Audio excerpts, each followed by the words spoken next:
Bienvenue dans Domino Podcast, le podcast dédié à l'exploration des technologies du Web3, de la blockchain et des crypto-monnaies. Si tu es curieux et que ces sujets t'intéressent et que tu souhaites en savoir plus, tu es au bon endroit. Je me présente, je suis Samuel Vico, professeur, entrepreneur et podcasteur. Dans Domino Podcast, nous allons explorer ensemble le potentiel de ces nouvelles technologies et discuter des applications, des défis et des opportunités qui en découlent avec des professionnels et des passionnés. Sans plus tarder, déclenchons l'effet domino. Bienvenue Richard. Merci Samuel. Bienvenue sur Domino Podcast, c'est un plaisir de t'avoir. Plaisir partagé, trop cool, merci Top. pour l'invitation. Aujourd'hui, ce qu'on va faire, la thématique, ça va être vraiment le monde du VC dans le Web3. Ouais. Ce que j'aime bien faire, c'est au début laisser l'opportunité à mon invité de se présenter et nous parler un peu de lui. Super. Alors moi du coup c'est Richard, je bosse chez 50 Partners qui est un modèle hybride entre un accélérateur et un fonds d'investissement qui a été créé il y a un peu plus de 12 ans, qui à la base opérait dans le digital, l'impact, puis la santé. Moi je suis arrivé du coup en début d'année pour co-créer avec Jonathan avec qui je travaille la verticale Web3 de 50 Partners, donc assez passionnant comme mission. Moi je suis de base un passionné de cet écosystème, je suis tombé dans le rabbit hole, comme on dit, beaucoup par la porte gaming et DeFi. Ok. J'avais commencé, du coup, je faisais du VC à l'époque à la BPI. C'était à un petit moment et je voyais le premier dossier passer avec des narratifs autour des NFT, de traçabilité, des choses comme ça. Je me suis dit, waouh, mais c'est quand même sympa. Mhm. Comment est-ce que ça fonctionne? J'ai commencé à diguer un peu l'écosystème et puis voilà.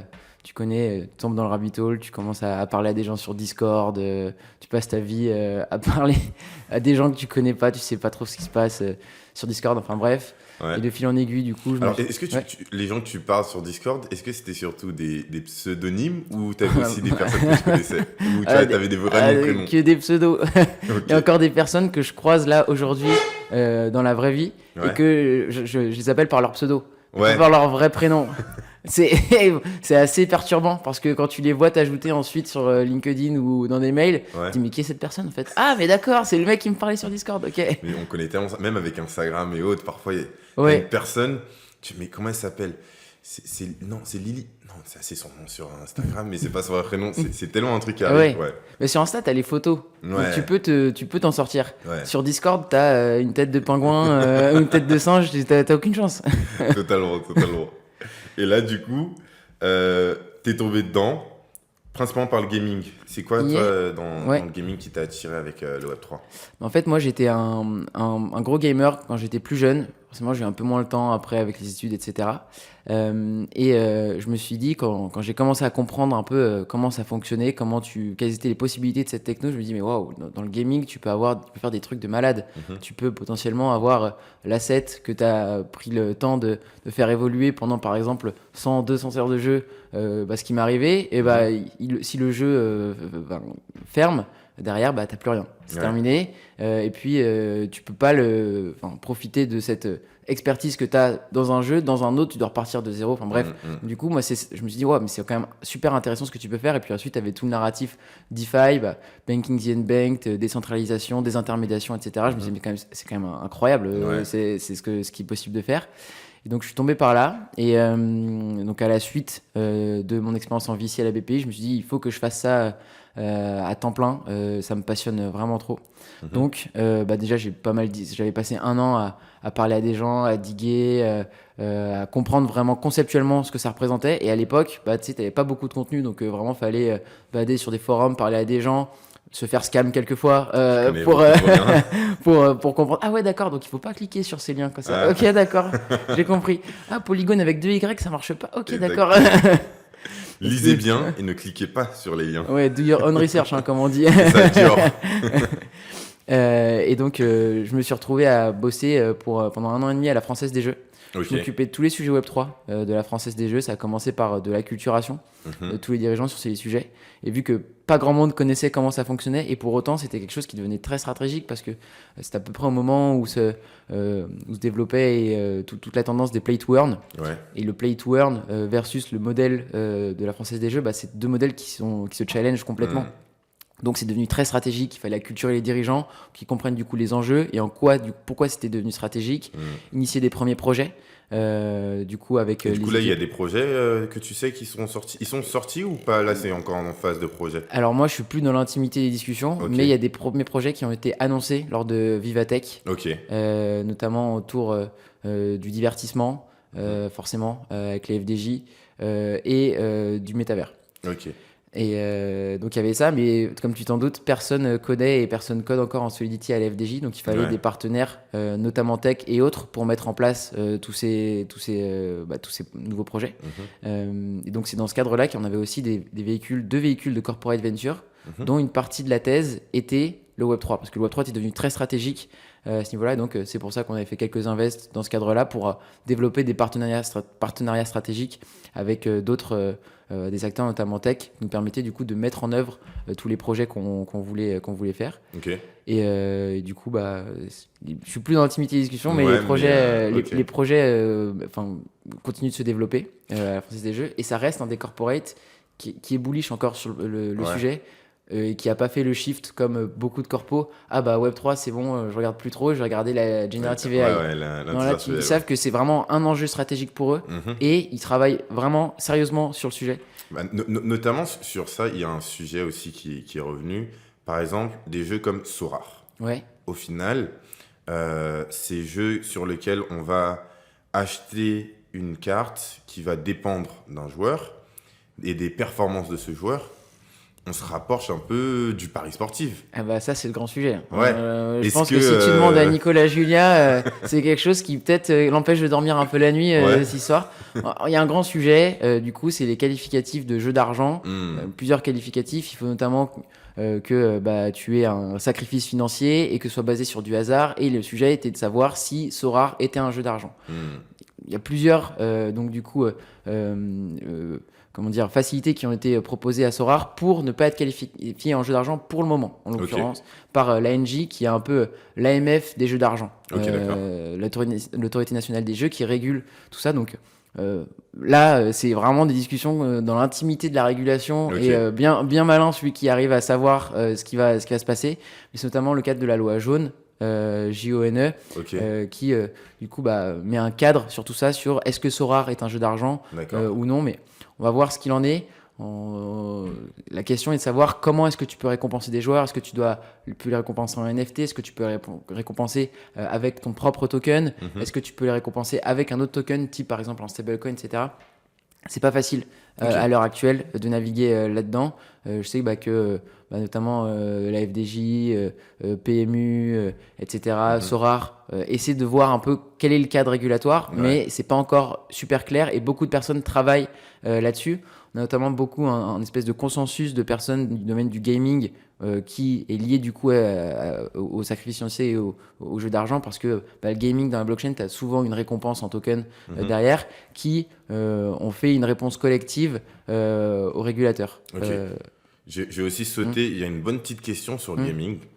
J'ai eu cette discussion cette semaine, vu que c'est le THCC, genre, et tout le monde, on a plein de discussions tout le temps.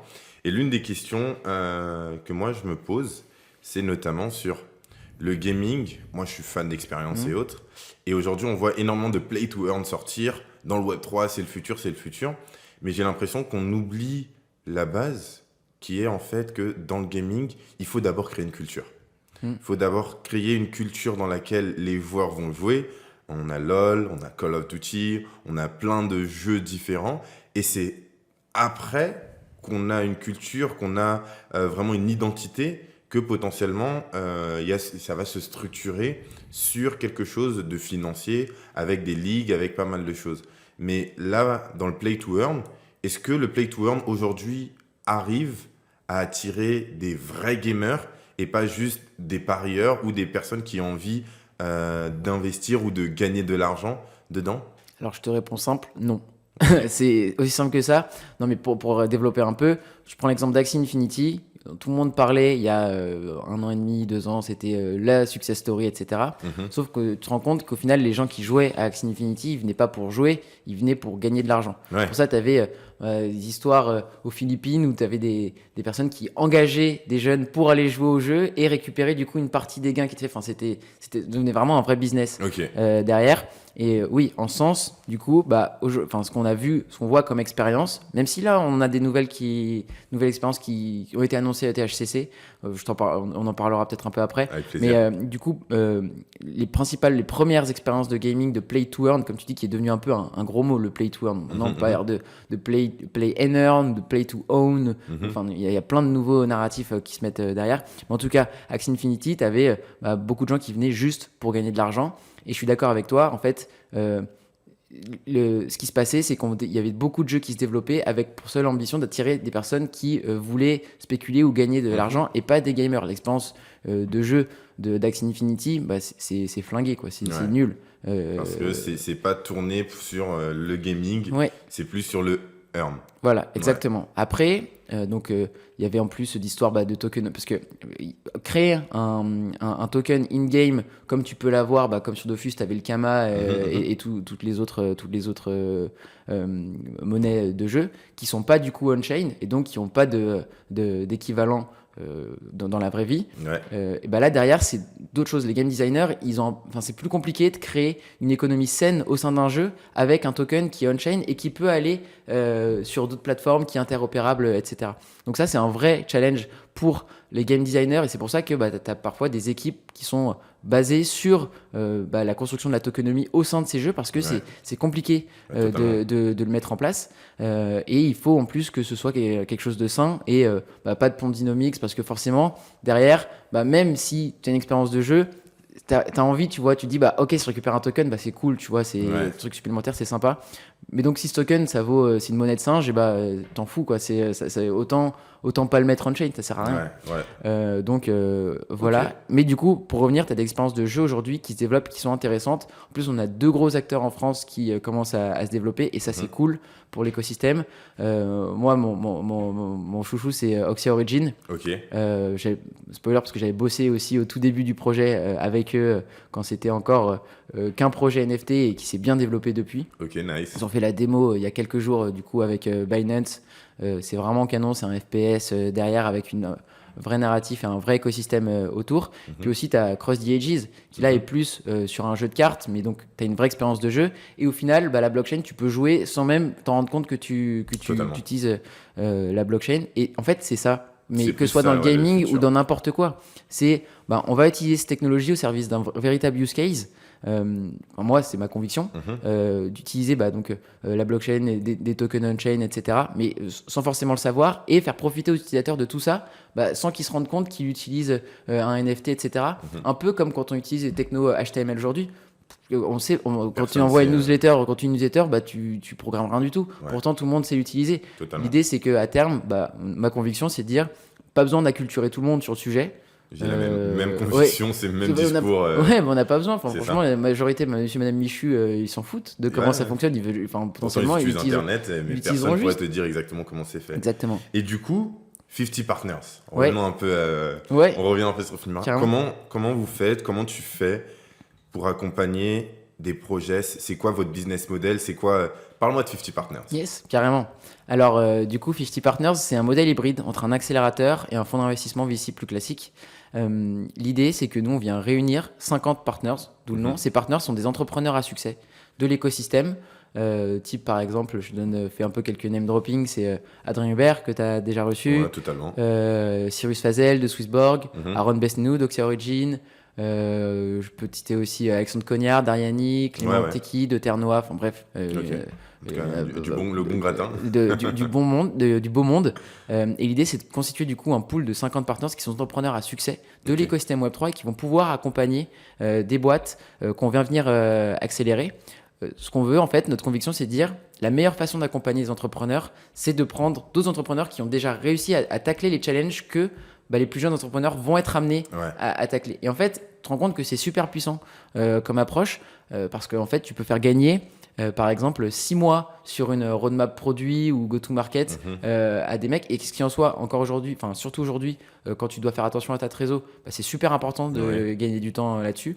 Rien qu'en en faisant un atelier avec une personne qui a déjà scalé sa boîte, sait comment ça fonctionne, et donc c'est super puissant. Donc, mais j'ai une petite question, après tu continueras sur ça, mais dans le monde du Web3, on est quand même dans un monde où les choses vont très vite et en fait on crée énormément.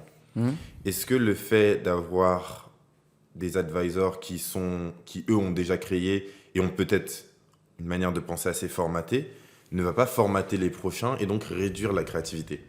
Alors, globalement, quand tu prends un entrepreneur, d'autant plus dans le Web3, ce sont des mecs qui sont passionnés et qui regardent tout ce qui se fait. Et en plus de ça, nous, on a une conviction qui est de dire le monde du Web3, il est plutôt jeune, notamment en France. Et en fait, des entrepreneurs qui ont une grosse expérience de l'entrepreneuriat de manière générale, et au final, quand tu prends l'écosystème Web3, tu n'en as pas beaucoup. Tu vois, par exemple, au défi de me citer beaucoup de boîtes qui ont fait un exit, des boîtes Web3 qui ont fait un exit en France. Tu n'en as pas beaucoup. Ça se compte sur les doigts d'une main, je pense. Donc l'idée, c'est qu'on veut aussi... Après, c'est jeune, c'est aussi pour ça. Mais c'est pour ça. Mais on est complètement au fait de ça. Mais c'est pour ça que pour accompagner des jeunes entrepreneurs du Web3, on s'est dit qu'il fallait aussi des entrepreneurs plus expérimentés, qui sont issus de l'écosystème Web 2, comme on peut l'appeler, enfin Web de manière générale, mais qui, eux, ont réalisé un ou plusieurs exits. Et qui là vont apporter un autre type d'expertise. Un autre type d'expertise. Et on se rend compte, en accompagnant nos premières boîtes, là, que cette hybridation, elle est vraiment nécessaire, voire cruciale, parce que si on n'avait que des mecs du Web3, on louperait quelque chose, et l'accompagnement serait pas super pertinent non plus. Totalement. Et du coup, qui est-ce que vous accompagnez ? Là, actuellement, on accompagne 2 boîtes. La première, on l'a annoncé il y a quelques semaines, c'est Rain.fi. C'est un protocole de lending borrowing crypto avec des NFT en collatéral. Donc vraiment un protocole DeFi.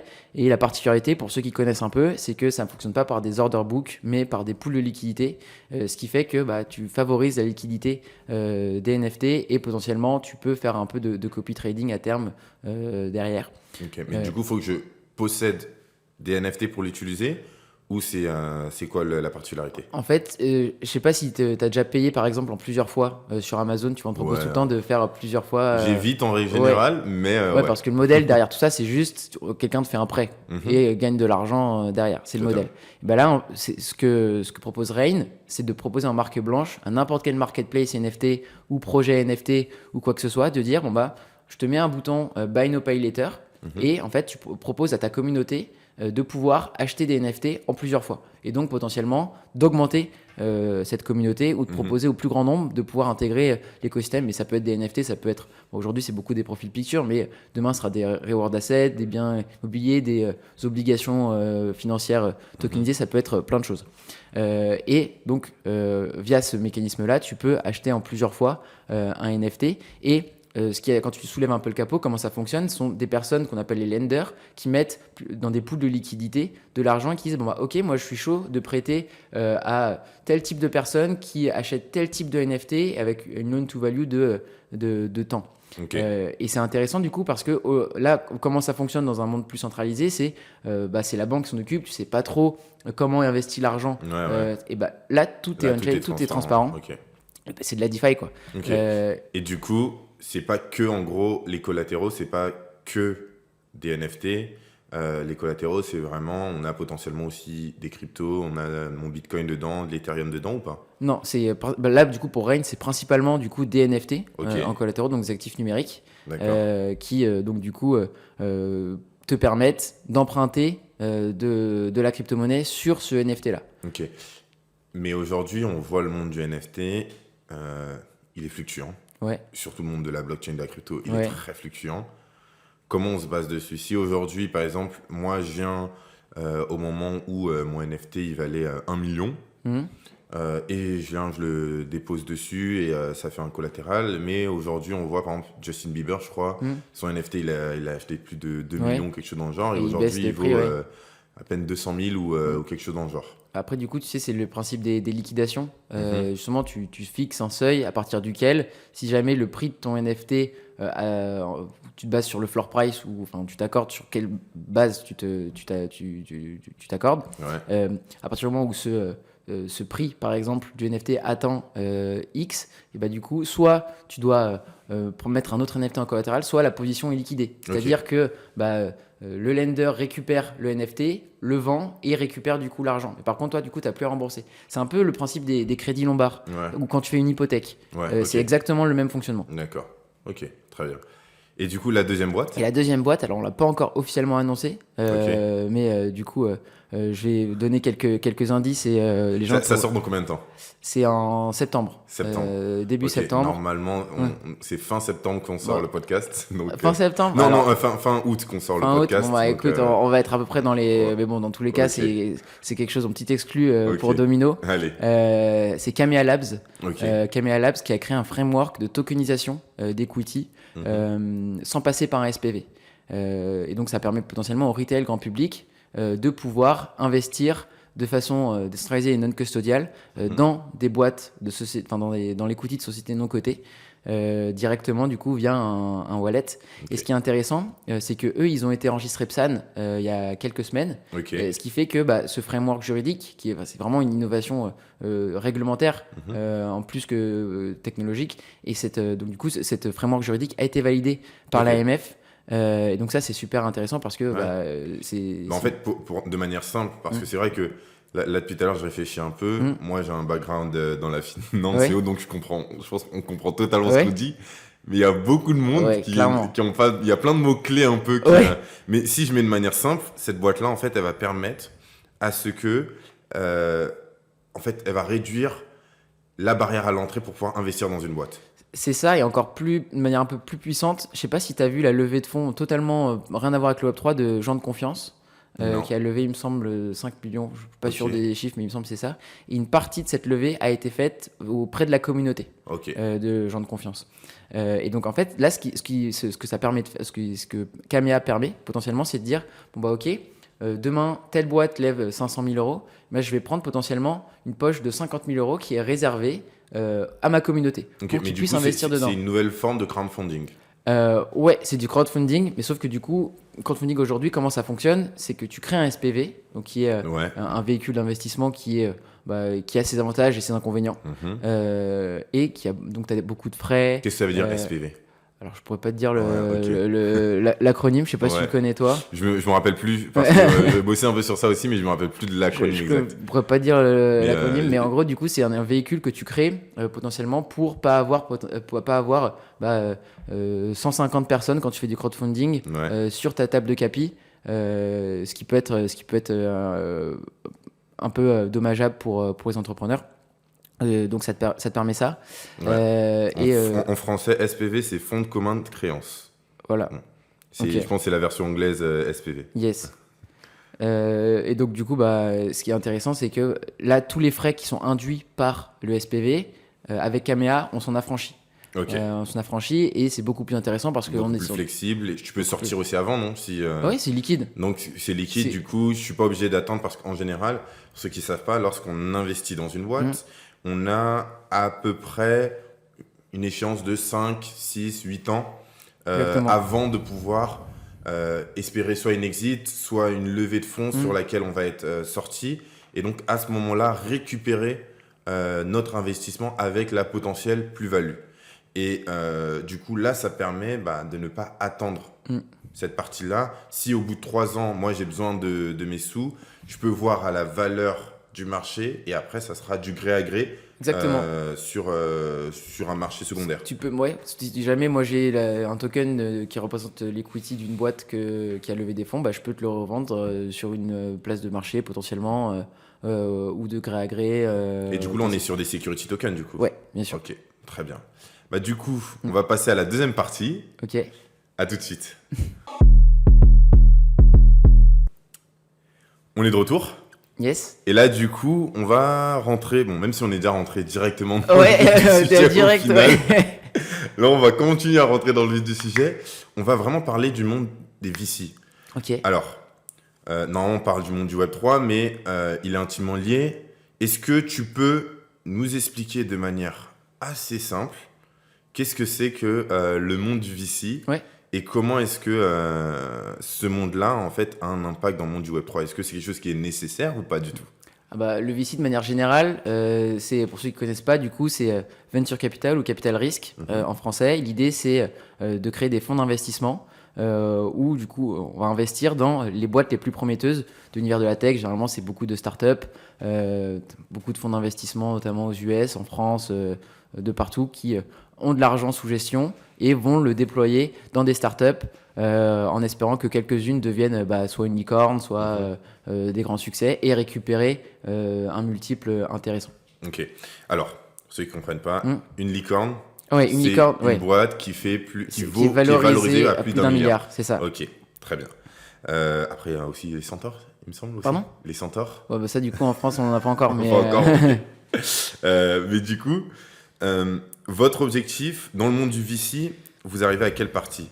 Parce que faut expliquer aux gens, lorsqu'un soit business angel, en fait, il y a les business angels qui sont des particuliers qui vont investir dans une boîte. Il y a les VC qui sont en fait des professionnels, des particuliers qui ont de l'argent, qui vont investir dans une boîte.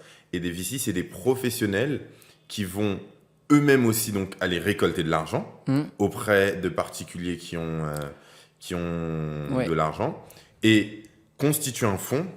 Et c'est ce fonds-là, exactement. Donc, c'est en ça. l'occurrence à toi, qu'on va confier parce que tu as de l'expérience et tu as une expertise dedans, pour choisir quelles sont les boîtes dans lesquelles tu veux investir.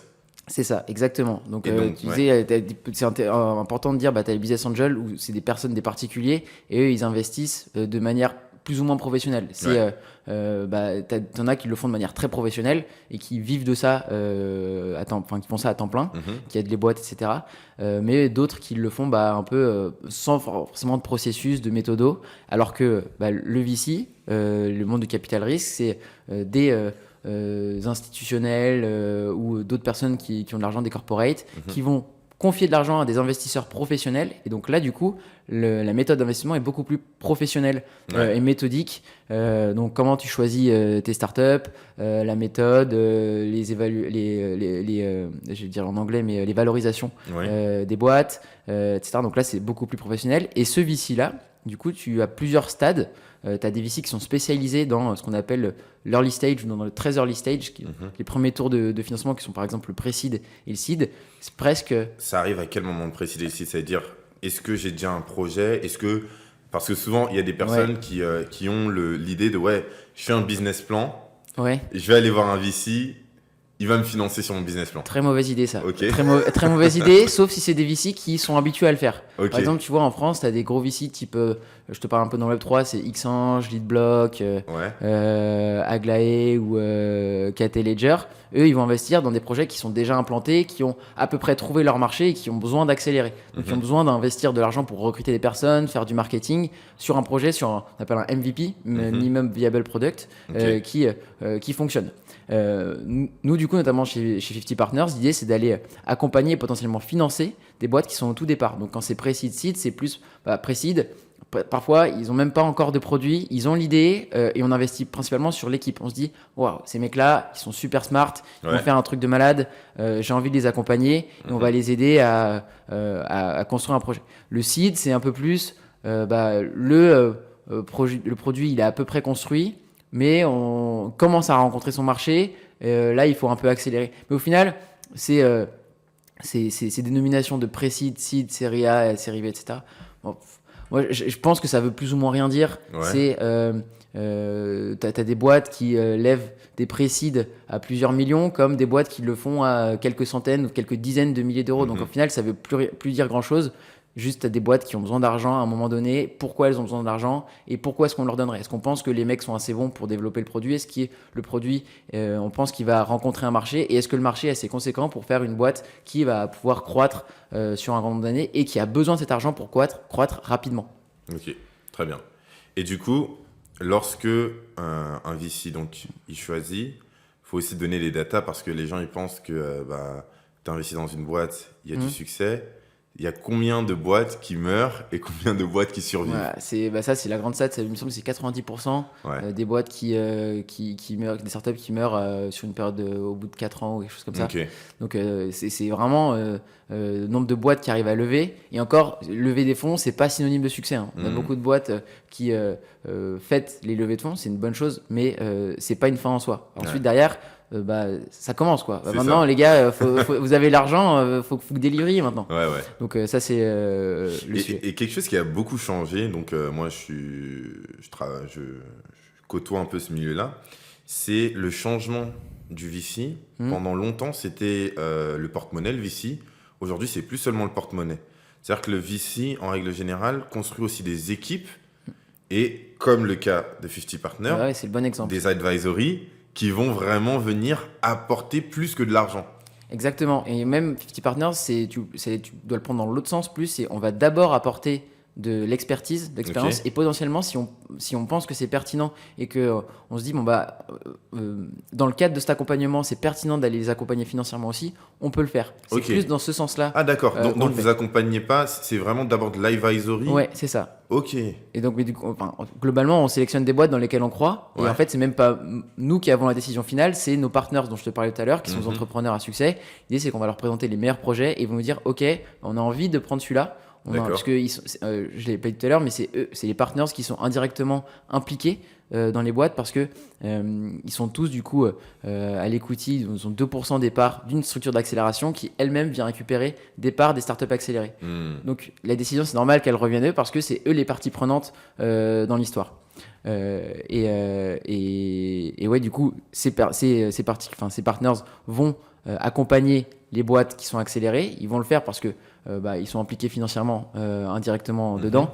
Mais entre nous, surtout parce que c'est des passionnés, ils adorent faire ça en fait. Et du coup, aujourd'hui, est-ce qu'on voit que, par exemple, juste avec un VC qui donne juste de l'argent et un investi qui s'implique dans les startups, les chances de réussite des startups augmentent quand il y a vraiment un Clairement. VC qui s'implique, ou c'est kiff-kiff et parfois il y en a qui sont plus en mode donnez-moi de l'argent et vous inquiétez pas, je gère. Clairement, en fait, tout dépend des besoins de la boîte, mais c'est devenu aussi dans certaines périodes où des startups doivent choisir potentiellement entre plusieurs fonds. C'est devenu du coup un critère de choix Ok. pour se dire ok, mais je sais que ces mecs-là, ils vont m'accompagner, ils vont m'aider dans ça, ça, ça. Ok, je vais accepter plutôt leur argent plutôt que l'argent du mec qui va me filer l'argent et puis ensuite bon courage, on se revoit au moment de l'exit quoi. Ouais, Donc, ok. donc tu as un peu une compétition qui se fait entre les VC. Et en ce sens, du coup, la proposition de valeur de 50 Partners est assez inédite et fonctionne bien du coup depuis tout ce temps. Et c'est quoi le minimum de fonds que doivent avoir des VC? Lorsque tu veux créer un fonds VC, c'est quoi le minimum de fonds? T'as pas vraiment de minimum, mais Ouais. par contre, tout dépend de ce que tu veux. Quelle est ta stratégie? Est-ce que tu veux investir dans peu de boîtes, mais les accompagner très longtemps? Est-ce que tu veux faire une logique plus qu'on appelle dans le site de spray and pray? Tu investis dans un bon nombre de boîtes et tu dis, il y a forcément une ou deux qui vont être ultra successful et donc qui vont, on appelle retourner le fonds et rendre le fonds rentable à elles seules. C'est possible aussi, donc ça dépend de la stratégie, mais tu peux avoir des fonds qui se créent à plusieurs centaines de millions sous gestion ou d'autres avec quelques millions, mais qui suffisent potentiellement à une stratégie dédiée. Ok.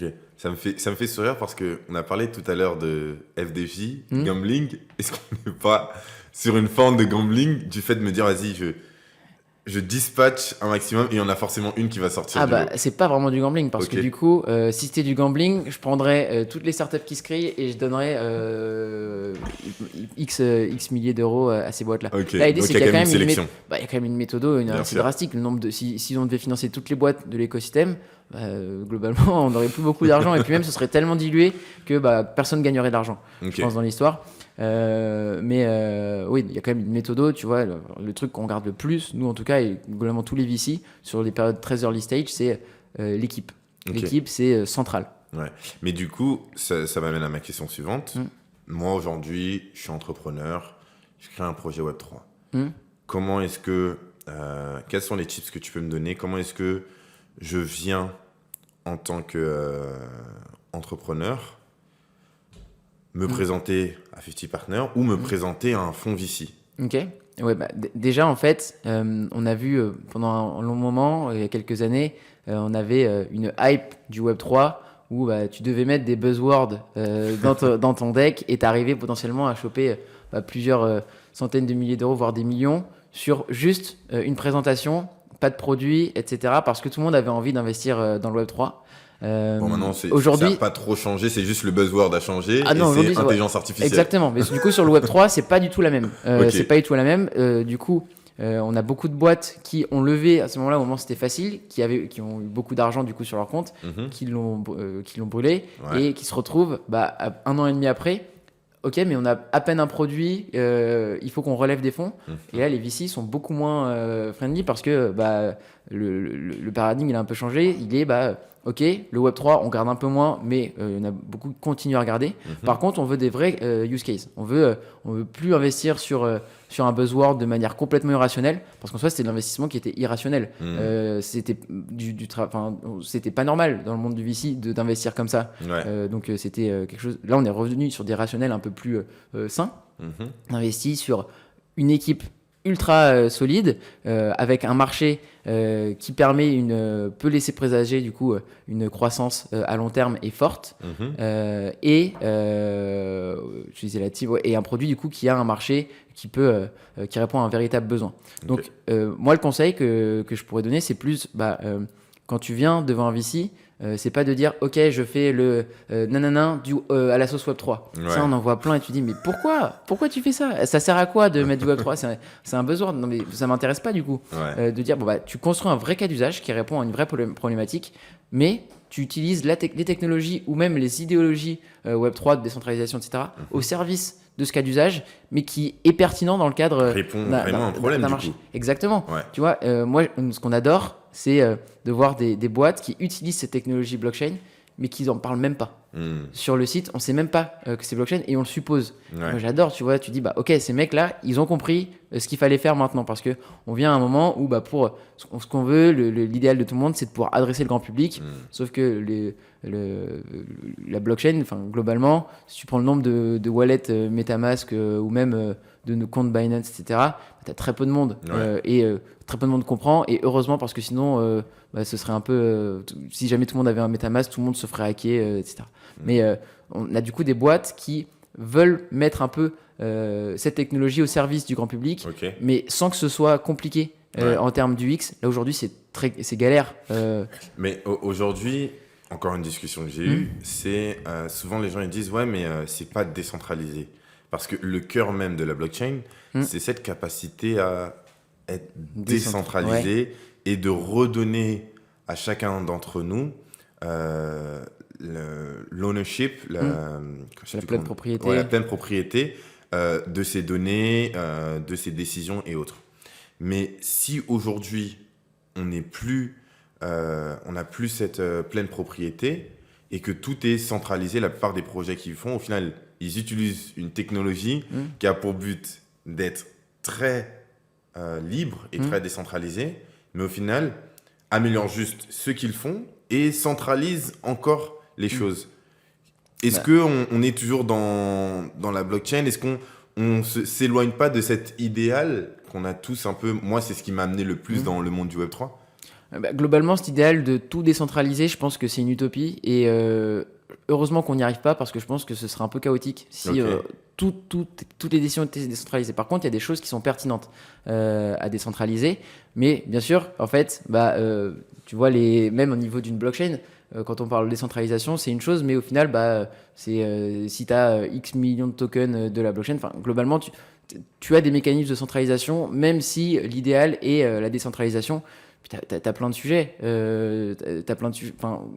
Globalement, décentralisation de tout, ça reste une utopie, mais c'est pertinent dans certains cadres. Mais faut lire aussi entre les lignes. Décentralisation, parfois, tu as quand même une part de décision qui est centralisée.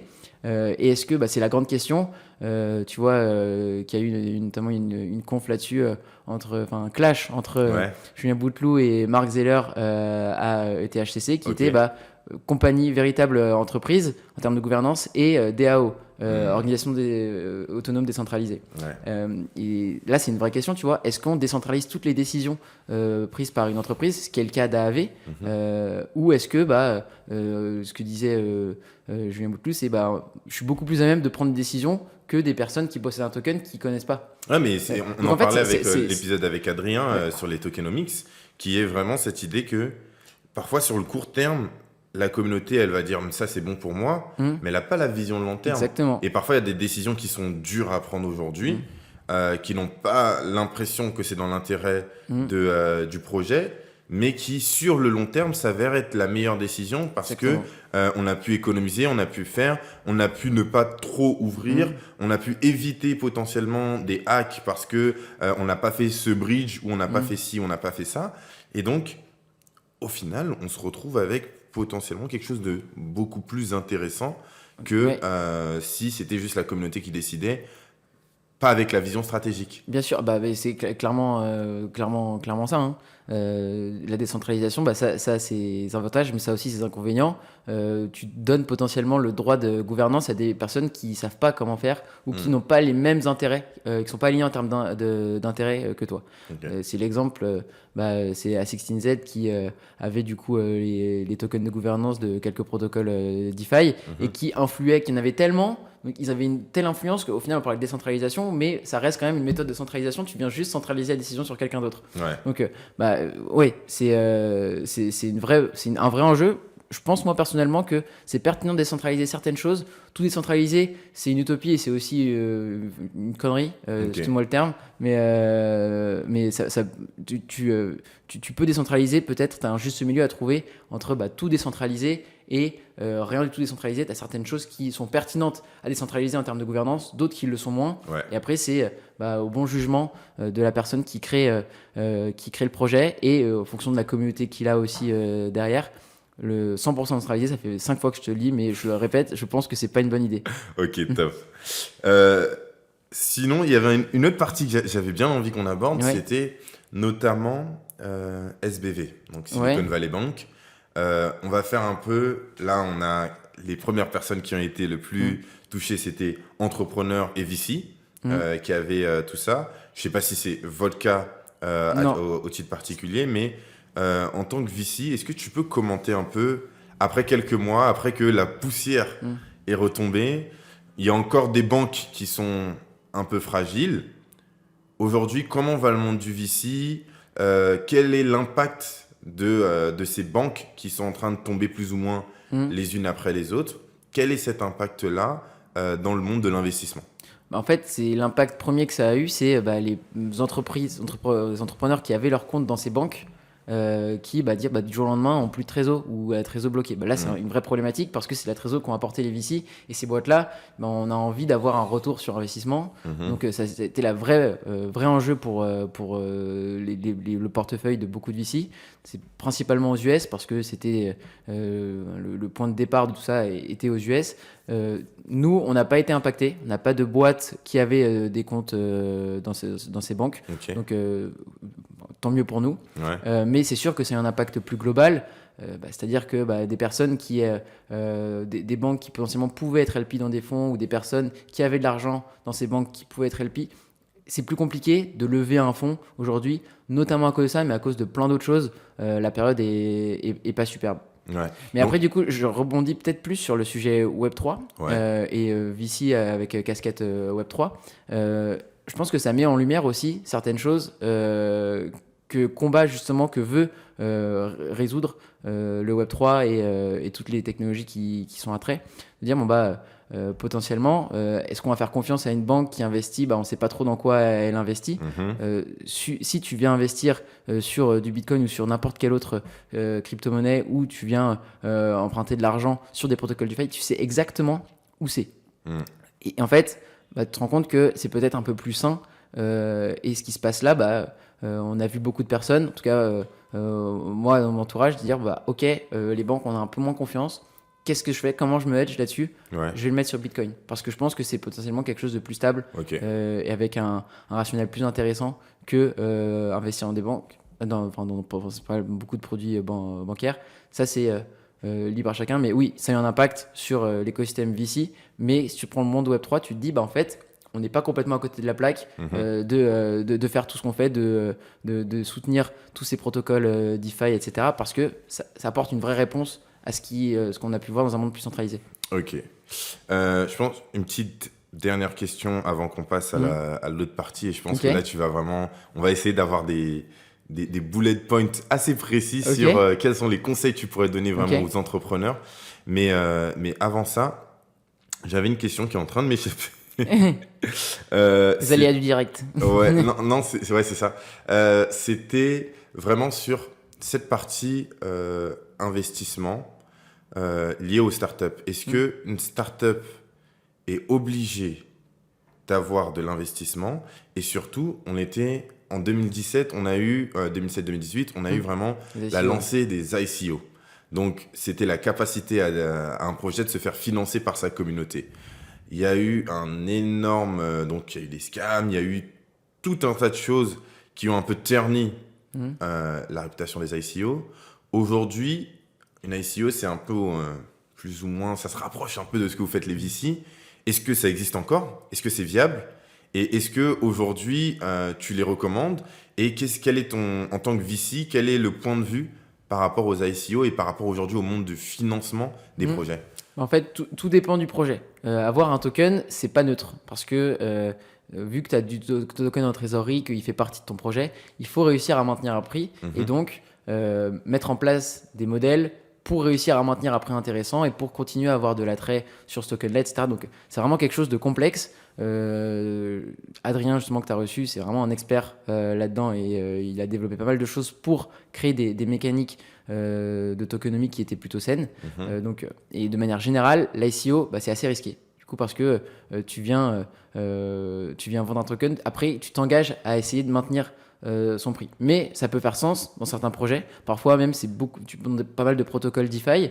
Ça fait vraiment sens parce que dans ce airdrop, tu as une partie airdrop qui fait aussi du partie marketing. Ça permet de te financer aussi par là même, mais c'est pas une fin en soi. Il y a pas mal d'entrepreneurs qui disent je vais lever des fonds en faisant une ICO, mais quelle est l'utilité de ce token? Pourquoi tu le fais en ICO? À quoi ça sert? Quel est l'intérêt? Parce que tu t'achètes aussi pas mal de galères derrière si tu fais une ICO. Donc, pourquoi est-ce que tu fais ça? Ça peut être pertinent, même si il y avait aussi un gros buzzword. ICO, c'est génial, etc. Tout le monde investissait, tout le monde voulait en faire. Et ensuite, c'est redescendu parce que y avait pas mal de personnes qui sont fait arnaquer. Et encore une fois, l'investissement, ça montre que être investisseur, c'est aussi un métier. C'est pour ça que je suis payé aussi la journée. Je suis pas là à boire des cafés. Enfin bref, on sert à quelque chose, quoi. On a une méthode qui nous permet de savoir quels sont les projets intéressants. Et les ICO, c'est risqué.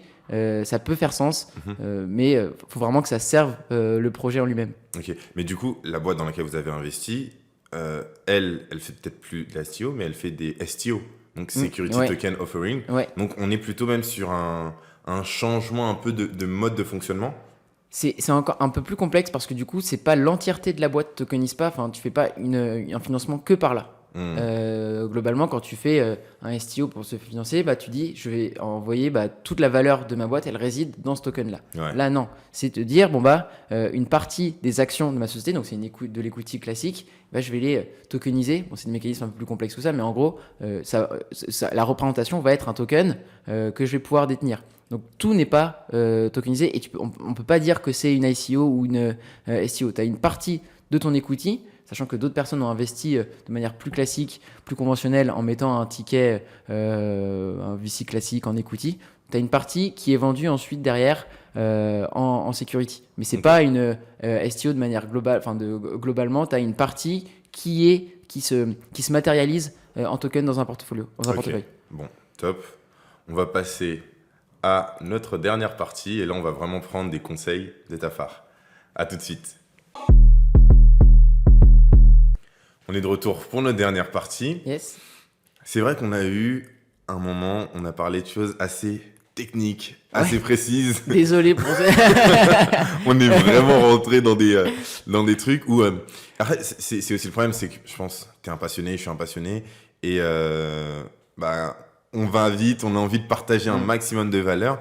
Et c'est vrai que Domino's s'adresse de base vraiment un peu à un public qui a soif aussi de quelque chose de consistant. Ok. Donc, c'est pas... mais là, on va essayer de revenir sur des aspects un peu plus simples, Ok. un peu plus Promis, applicables. je vais essayer de m'en parler, d'employer mon terme technique. Un peu plus applicables. Déjà, pour une première population de personnes, les entrepreneurs. Je suis entrepreneur. Déjà, première question de manière très simple.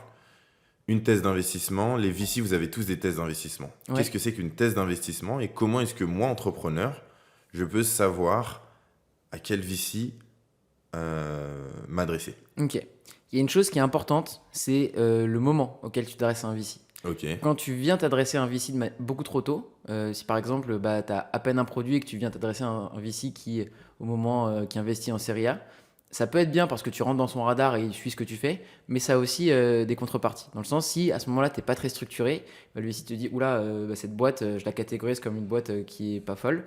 Donc, et quand tu viens les revoir, quand c'est le bon moment, oula, non, j'ai un a priori trop négatif, j'y vais pas parce que ça reste aussi un métier d'homme avec un grand H, donc d'homme et de femme, etc., et de perception, de fit humain. Donc, quand tu as un trop mauvais a priori ou un trop mauvais sentiment dessus, potentiellement ça peut être deal breaker.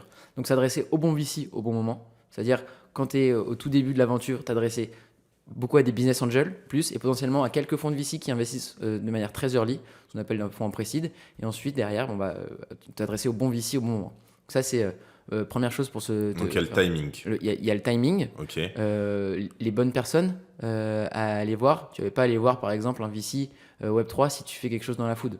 Ça n'a pas de sens. Pour parler de thèses d'investissement, donc tu as des VC qui te disent on investit que dans tel ou tel secteur ou à tel ou tel stade de maturité. Et donc ça c'est important de savoir. Et aussi, tu as des VC qui te disent on en parlait un peu tout à l'heure, j'investis dans beaucoup de projets où j'investis dans peu mais je les accompagne longtemps. Donc ça dépend aussi ce qui est important du coup pour l'entrepreneur à ce moment-là. Ok. Du coup, la thèse d'investissement, c'est vraiment de savoir quelle est sa ligne directive, déjà son secteur d'activité et aussi sa stratégie, je pense. Sa stratégie, donc, exactement. Et son timing. Est-ce que c'est un VC qui investit à partir de peut-être la seed, à partir de 100 000, à partir d'un million? Exactement, c'est ça. Ok. Mais du coup, en tant qu'entrepreneur, comment je sais, est-ce qu'il y a une carte du monde VC parce que moi, je suis entrepreneur, mon objectif, c'est que ma boîte, elle fonctionne. Ouais. Si en plus, je dois partir à l'aventure pour savoir exactement, mais toi, t'es qui, comment on simplifie les choses? Est-ce que... Quelle est la meilleure manière déjà de s'approcher d'un VC? Est-ce qu'il y a des intermédiaires pour ça? Mais comment en fait on sait qui sont le bon VC à qui s'adresser? Ça, faut aller voir, faut parler à des gens, faut aller voir sur les sites. Globalement, je vois les VC sont tous à même, tu vois, de répondre aux questions quand tu en as. À quel stade vous investissez? Est-ce que ça peut être pertinent sans forcément aller les voir? Enfin, globalement, tu peux poser. Cet écosystème est plutôt friendly, quoi qu'on puisse en dire. Enfin, moi, j'ai jamais vu de personne foncièrement méchante, donc tout le monde bienveillante. Donc, aller parler à des gens. Pour savoir vraiment quelle est la thèse. Ensuite, on a la chance, nous, d'avoir BPI France en France, qui aide pas mal et qui va proposer même des financements non dilutifs, du coup, au début de l'aventure des entrepreneurs. Et comme je disais tout à l'heure, une levée de fonds, c'est pas une fin en soi. On peut aller voir aussi des organismes tels que la BPI, qui a beaucoup de subventions pour aider les entrepreneurs. Tu as aussi des prêts d'honneur, qui te permet d'avoir de l'argent à rembourser assez tard à taux zéro auprès par exemple du réseau Entreprendre, de Wilco, etc. Qui permettent de bien amorcer la boîte et ensuite potentiellement aller te diluer dans un deuxième temps ou même quand tu te dilues avoir aussi un levier de dette, c'est-à-dire si tu lèves tant, tu peux avoir peut-être tant la même valeur en prêt bancaire derrière. Donc on a la chance d'avoir BPI France qui aide en France à te financer et ça c'est super cool. Tous les écosystèmes n'ont pas cette chance là.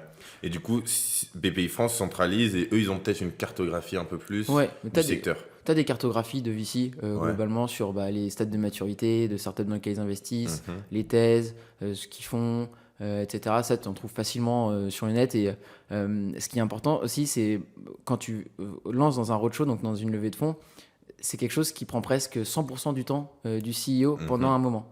Et Donc c'est quelque chose qu'il faut faire quand tu as une équipe en soi alors. pas forcément, enfin en fait c'est la vie d'entrepreneur, c'est qu'il Ouais. faut gérer 100 000 choses en même temps, et parfois le VC, enfin aller lever des fonds, c'est quelque chose que tu fais à temps plein pendant un moment, donc il faut que ça aille vite, parce que tu peux pas dire je me déstaffe de tous mes autres sujets pendant Bah oui. un an, c'est pas possible. Et donc il faut avoir une logique plutôt saine et avoir une vision long terme là-dessus, et dire bon bah je me finance à tel moment, ça va me permettre de tenir X années, X mois de développement. Ensuite, je refais un financement à tel moment, je vais voir telle personne, etc. Donc, c'est quelque chose un peu à anticiper, ça. Aujourd'hui, avec le monde du VC, je pense qu'il y a beaucoup de personnes qui ont cette particularité de... pour moi, le business tel que je le vois, si je crée une boîte, mon objectif, c'est pas de faire en sorte que de nouvelles personnes viennent et prennent des parts dans ma boîte et d'aller lever l'argent, c'est pas une fin en soi. Aujourd'hui, on le voit un peu beaucoup trop dans la Startup Nation, où le succès d'une boîte est plus lié au fait qu'elle investit. Est-ce qu'on ne s'éloigne pas de la base d'une boîte qui est liée de vendre ou de créer un business ou même de répondre à un sujet? Clairement. Tu dis la levée de fonds n'est pas une fin en soi. Il faut avant tout du coup créer un produit et vendre commercialement. Et en fait, la levée de fonds, elle doit servir cet objectif-là. De dire, j'ai besoin potentiellement de X milliers d'euros pour aller faire du marketing et toucher ces personnes que j'arrive pas à toucher, ou finir de développer le produit pour qu'il soit vraiment apte à adresser le public que je veux adresser. Et la levée de fonds, c'est pas une fin en soi. Tu as beaucoup de boîtes qui se développent, comme on dit ici, qui se bootstrap, c'est-à-dire qui pars de zéro. Qui partent de zéro, qui n'ont pas besoin de financement, mais c'est génial. Trop bien. Nous, on est très heureux de pouvoir voir des boîtes comme ça, parce que si toutes les boîtes devaient se faire financer, il n'y aurait pas assez d'argent sur la place pour se financer. Et en soi, tu as plusieurs personnes qui se disent, plusieurs entrepreneurs qui se disent, ok, je vais lever des fonds, c'est une case, t'es obligé de passer par là pour avoir une boîte qui fonctionne. Pas du tout. C'est pas le cas. Tu vois, je parlais à un entrepreneur qui a une agence, business model qui est différent des startups, et tu avais quelques personnes qui lui ont proposé d'investir dans sa boîte. Il s'est posé la question, ils ont dit mais pourquoi ils veulent investir? Et en fait, il s'est rendu compte, mais j'en ai pas besoin, en fait, j'ai pas besoin de cet argent, donc ça sert à rien. Ok, j'irai peut-être un tout petit peu plus vite, où on pourrait lever un peu le pied, mais j'ai pas besoin de cet argent. En fait, la levée de fonds, c'est pas une fin en soi, il faut le faire dans un objectif pertinent, précis. Est-ce qu'il y a certaines boîtes qui n'existent que s'il y a une levée de fonds? Est-ce qu'il y a certains business models qui ne peuvent pas exister? Clairement. T'as des exemples? T'as énormément de startups, quasi globalité. Si les VC ont bien étudié le projet, c'est des projets qui ne peuvent fonctionner que si ils ont des fonds. Et nous, on a plein d'exemples de boîtes comme celle-là. Mais globalement, ça te permet de lever des fonds. Reprenons déjà l'objectif des VC, c'est d'aller financer des boîtes qui ont des résultats négatifs pendant quelques années, jusqu'à ce qu'ils arrivent à avoir un résultat positif, et là derrière avoir une courbe de croissance exponentielle, et c'est grâce du coup à l'investissement que tu fais. Tu réalises une économie d'échelle. Avec 1 euro, tu peux signer X clients plutôt qu'un seul. L'idée, c'est de faire des économies d'échelle. C'est le principe, ce qu'on appelle scaler. Il y a un autre point qui est un peu plus particulier, c'est sur la diversité des profils qu'on peut avoir dans le monde. Il y a une réalité, c'est qu'il y a des biais. Il y a des biais psychologiques. Aujourd'hui, on va plus faire confiance à des personnes qui nous ressemblent. Comment est-ce que aujourd'hui les VC, est-ce que c'est un sujet que vous traitez, mais comment est-ce que vous faites pour aller chercher des profils qui soient différents, c'est-à-dire qui viennent de milieux sociaux différents, qui viennent de cultures différentes, qui sont de sexes différents? Parce qu'il y a une réalité, c'est que ceux qui ont réussi, la plupart du temps, c'est à peu près les mêmes profils. Comment est-ce qu'en tant que VC, vous mettez des choses en place? Est-ce que peut-être il y a des choses en place, ou comment est-ce que vous faites pour amener de la diversité? Parce qu'on le voit dans le monde du Web3, c'est la diversité qui crée la richesse. Comment est-ce que vous faites pour ça? Notre travail, c'est d'aller parler à tout le monde, trouver le bon projet au tout début, d'étudier. En fait, quand la personne elle est pertinente dans le cadre de ce projet-là, peu importe qu'elle vienne de la Creuse ou de Paris Centre, on s'en fout. en tout cas, nous, chez FT Partners, Ouais. on s'en fout. Mais tu parles un peu, je pense, du stéréotype. Ah bah ouais, les boîtes qui se font financer, quand tu as fait HEC et Polytechnique. Bah oui, c'est ça. Bah, après, c'est les meilleures écoles, donc forcément, t'as les meilleurs profils. Théoriquement, t'as les meilleurs profils, mais c'est pas une fin en soi, encore une fois. Je te prends l'exemple de Jonathan Bordereau, qui a fondé la boîte Golden Bees, qui lui venait pas du tout de cet environnement-là et qui pour autant a réussi à développer une boîte ultra successful qu'il a revendue au groupe Figaro derrière. Enfin, certes, c'est plus compliqué quand tu passes par là, c'est sûr, parce que tu es moins dans le radar des VC si tu as besoin de te faire financer. Mais c'est pas impossible non plus. Et nous, on a une attention toute particulière à ne pas être dans le stéréotype de dire on finance que les HEC Polytechnique. Il y en a aussi forcément parce que ils montent des belles boîtes. Et en fait, nous on regarde vraiment quels sont les rationnels derrière qui montrent que le projet est intéressant ou non.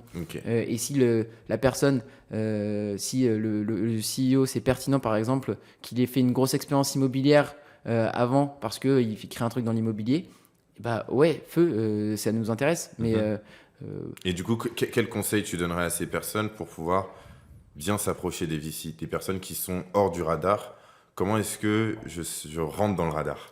Alors du coup, si les VC sont bons, généralement, globalement beaucoup de boîtes dans le radar. Il y en a forcément qu'on loupe, mais peu importe. Du coup, je te prends mon exemple. Je pense que beaucoup de VC fonctionnent comme moi, mais faut être ultra accessible. Les gens peuvent venir te parler donc de on leur peut projet. Envoyer un petit message et essayer de prendre un café. Ouais, j'ai un projet, je voudrais t'en parler, etc. Qu'est-ce que t'en penses? Ou même juste me montrer ici, qu'est-ce que tu penses de ça, etc. Enfin, moi, je regarde tout. Ce qui marche très bien, c'est d'avoir une intro. C'est sûr, parce que tu viens engager la responsabilité de la personne qui te l'envoie. Et donc, nous, quand on a une intro de quelqu'un qu'on estime beaucoup, la valeur, on regarde plus attentivement. On se dit, ok, alors ce mec que je trouve super intéressant, super intelligent et qui a plein de bonnes idées, il me dit que ce projet-là, c'est bien. Ok, je vais regarder d'autant plus. Et donc, un conseil, c'est l'impression que c'est du bullshit, mais c'est vraiment de développer un réseau qui te permet d'avoir les bonnes entrées aux bons endroits. Et notamment ce qu'on fait chez FT Partners, nous, quand les boîtes elles sont intéressantes, on se porte aussi caution des boîtes qui sont accélérées chez nous pour les introduire auprès des bons VC. Quand ils voient FT Partners, les VC se disent ah ouais, ils sont accompagnés par 50, ils ont sélectionné, c'est gage de qualité. Ok. Merci beaucoup pour tout ça. Moi, j'ai bien envie de finir sur... Il y a une phrase que je pose toujours pour préparer, c'était « Quelle est ta phrase signature ?»